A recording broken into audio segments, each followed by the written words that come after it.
Hi friends, good morning. Have a nice day. Today Wednesday.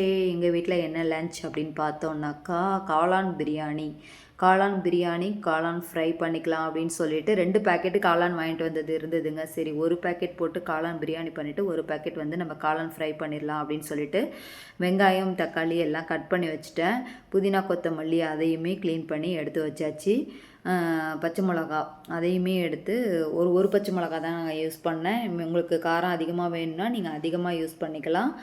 நான் வந்து பசங்க ரொம்ப காரம் இருந்தால் சாப்பிட மாட்டாங்க, அதனால ஒரு பச்சை மிளகா மட்டும் யூஸ் பண்ணிக்கிறேன். அதுக்கப்புறம் பார்த்தீங்கன்னாக்கா ஒரு ஸ்டவ்வில் வந்துட்டு எக்கு பாயில் பண்ணிடலாம் அப்படின்னு சொல்லிட்டு ஒரு ஸ்டவ்வில் வந்து எக்கும் ஒரு ஸ்டவ்வில் வந்து காஃபி போடுறதுக்கு பாலும் ஊற்றி வச்சாச்சுங்க. நான் வந்து பசும்பால் தாங்க வாங்குகிறேன். இங்கே வந்து பால்காரர் வந்து அவங்க வீட்டிலையே பால் கறந்து எடுத்துகிட்டு வந்து கொடுப்பாரு. ஸோ பாலும் நல்லாயிருக்கும், பால் திக்காகவே இருக்கும். நாங்கள் பேக்கெட் பால் வாங்குறது இல்லைங்க, எப்போயாவது ரொம்ப ரேரு. ஸோ எங்கேயாவது வெளியில் போயிட்டோம், பால் வாங்குறதுக்கு மிஸ் பண்ணிட்டோம் அப்படின்னா மட்டும்தான் பேக்கெட் பால் வாங்குவோம். ரெகுலராகவே நாங்கள் வந்து பசும்பால் தான் வாங்கிட்டுருக்கோம். பாலும் நல்லாயிருக்கும். ஓகே ஃப்ரெண்ட்ஸ், அடுத்து பார்த்தீங்கன்னா காளான் பிரியாணிக்கு எண்ணெயும் நெய்யும் குக்கரில் எடுத்துக்கிட்டேங்க. அதுக்கப்புறம் பட்டை கிராம்பு மசாலாலாம் போட்டுட்டு வெங்காயம் சோம்பு இதையும் போட்டு நல்லா வதக்கி விட்டு தாளிச்சிட்டு இஞ்சி பூண்டு பேஸ்ட்டு அதுவும் போட்டு நல்லா வதக்கிக்கிட்டேன். ஒரு பச்சை மிளகா சேர்த்துக்கிட்டேன். அதுக்கப்புறம் நல்லா வதக்கி விட்டுட்டு தக்காளி போட்டுக்கிட்டேங்க. தக்காளி போட்டு எல்லாத்தையுமே நல்லா வதக்கணும். எந்த அளவுக்கு நம்ம வந்து வெங்காயத்தை நல்லா வதக்குறோமோ அந்த அளவுக்கு வந்து இந்த மாதிரி சாப்பாடு வந்து டேஸ்ட்டாக இருக்கும், சாப்பாடும் நல்லா வாசனையாக இருக்கும். இதில் என்னென்னா பச்சை மிளகா இன்னும் 2-3 காரம் அதிகமாக வேணும் அப்படிங்கிறவங்க பச்சை மிளகா கூடவே சேர்த்துக்கலாம். பச்சை மிளகா ஃப்ளேவருக்கு பிரியாணி வந்து ஸ்மெல்லு நல்லாயிருக்கும். அதுக்கப்புறம் புதினா கொத்தமல்லியும் போட்டு நல்லா வதக்கிக்கிட்டேங்க. சரி, இன்றைக்கி மார்னிங் வந்து பார்த்தீங்கன்னாக்கா நான் கொஞ்சம் ரிலாக்ஸாக தாங்க வேலை பார்த்துட்டு இருந்தேன்.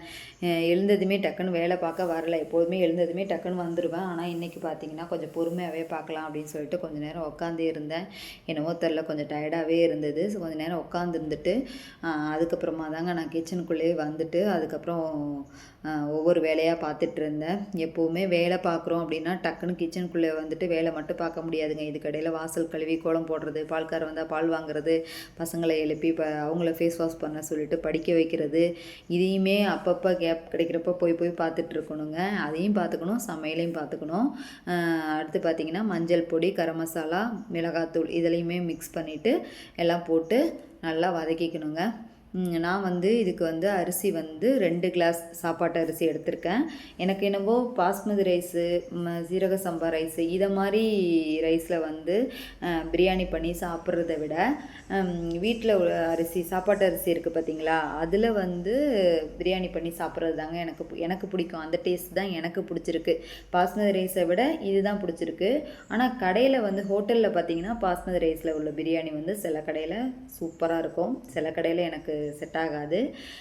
சில கடையில் பார்த்தீங்கன்னாக்கா நல்லா மசாலாலாம் நல்லா அந்த ஃப்ளேவரோடு நல்லா இருக்கும், பார்க்குறதுக்கு சாப்பிட்றதுக்குமே சூப்பராக இருக்கும்.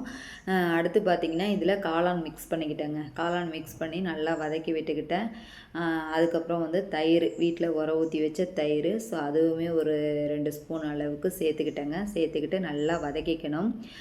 அரிசி வந்து ஊற வச்சுட்டேங்க முன்னாடியே. அரிசி வந்து நம்ம முன்னாடியே ஊற வச்சு நம்ம செஞ்சோம்னா தான் சாதம் வந்து பார்த்திங்கனாக்கா உதிரியாகவும் இருக்கும், அதே நேரத்தில் குவான்டிட்டியும் அதிகமாக இருக்கும். இப்போ நான் 2 கிளாஸ் போட்டேன் அப்படின்னாக்கா 2 கிளாஸ்க்கு கொஞ்சம் கம்மியாக தான் போடுவேன். இப்போ 1 கிளாஸ் ஃபுல்லாக போட்டுட்டு இன்னொரு கிளாஸில் வந்து ஒரு 3/4 அளவுக்கு தான் எடுப்பேன்.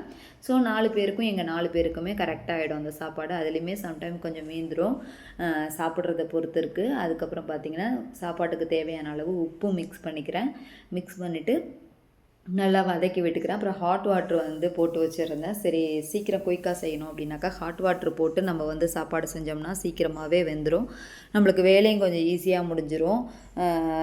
அதனால் வந்துட்டு 2 கிளாஸ் அரிசிக்கு 4 கிளாஸ் தண்ணி தாங்க ஊற்றணும். ஆனால் நான் இன்னும் கொஞ்சம் எக்ஸ்ட்ரா ஊற்றிக்கிட்டேன், ஏன்னா சாப்பாட்டு அரிசி இல்லையா, அதனால் கொஞ்சம் வேகணும் அப்படின்னு சொல்கிறதுக்காக கொஞ்சம் வந்து ஒரு 1/2 கிளாஸ் வந்து நான் எக்ஸ்ட்ராவே ஊற்றிக்கிட்டேன்.